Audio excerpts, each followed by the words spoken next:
So the psalm today couldn't be more different than yesterday. Yesterday in Psalm 14, David was talking about a fool, someone who denied God.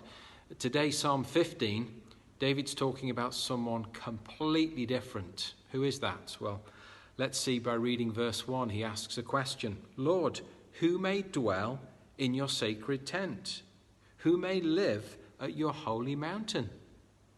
He's basically saying, Lord, who is it that can enter your presence? Who is it that enjoys your company? The answer is given immediately afterwards. Those whose walk is blameless, the one who does what is right, who speaks truth from their heart. Now, I don't know what you think about that, but at first glance, is that a little bit troubling? That the only people who can enter God's presence and enjoy his company and have fellowship with him are those who are blameless and always right, even in their hearts. Now we know, the psalmist has just told us recently elsewhere that there's no one righteous, no one blameless, no, not one.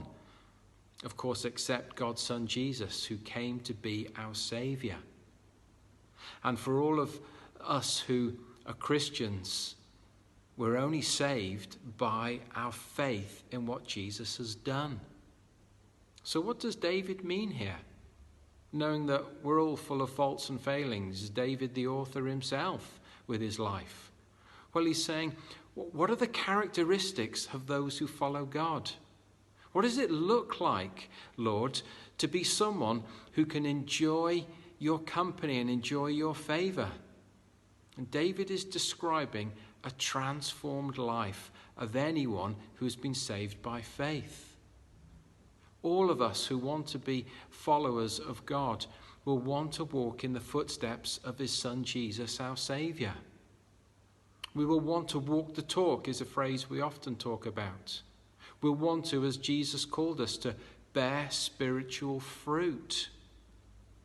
We're told again that if we love God, we'll obey his commands. And so he makes reference in the psalm to our speech as well, not just our conduct. He talks as well about how we deal with our neighbours. And David is saying, look, listen, if you know God and you love God, there will be a difference in your life. You will want to, as we're called, to imitate him. And look right at the end, this wonderful promise. Whoever does these things will never be shaken. What great encouragement to lead lives that are transformed, that are changed, that aim to walk in the footsteps of Jesus, so that nothing will shake us.